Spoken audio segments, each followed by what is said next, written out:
Hello friends, Velu சமையலை இன்றைக்கி சிறுதானிய நூடுல்ஸ். இதில் வெரைட்டிஸாக கம்பு, குதிரைவாலிலாம் இருக்குது. 190 கிராம், தாராளமாக 3 பேர் சாப்பிடலாம்.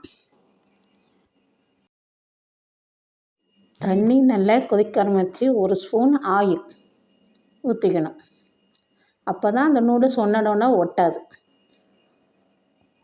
உப்பு 1 ஸ்பூன். நல்லா கொதித்த பிறகு நூடுல்ஸை போடணும். போட்டு ஒரு 10 நிமிஷமாக நல்லா கொதிக்க விடணும். சிறுதானியத்தில் நிறைய வெரைட்டிஸ் எல்லாம் இருக்குது. அது நம்ம செஞ்சு சாப்பிட்டா சத்துக்கள் நிறைய இருக்குது. நல்லா வெந்துருச்சான்னு பார்க்கணும்.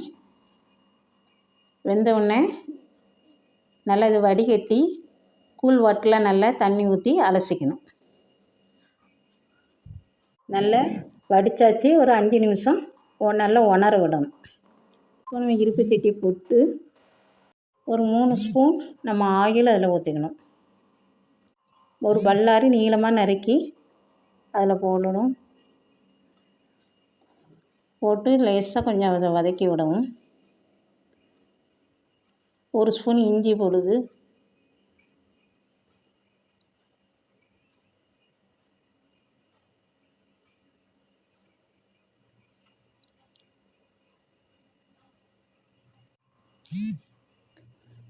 கேரட்டு நீளமாக நறுக்கணும். குடமிளகாவும் நீளமாக பாதி இது நறுக்கணும். அப்புறம் முட்டைக்கோசும் ஒரு அளவு நீளமாக நறுக்கி போட்டு நல்லா வதக்கும்.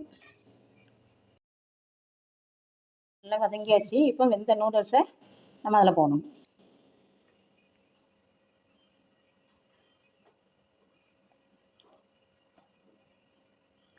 Green chilli sauce 1 spoon.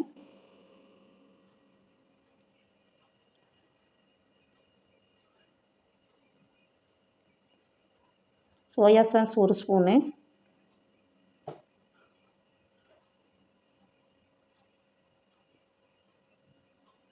Tomato sauce 1 spoon. நல்லா கிளறி விடும். மசாலா பொடி போடணும். மசாலா பொடி 2 ஸ்பூன் போடணும்.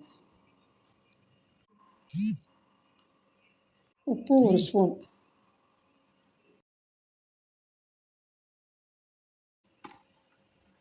நல்லா இந்த சட்டியை இப்படி தூக்கி கிளறி விட்டுனா நல்லா இப்படி தூக்கி கிண்டுனா நமக்கு உப்பு உரப்பெல்லாம் ஒன்று போல் சேர்ந்துடும்.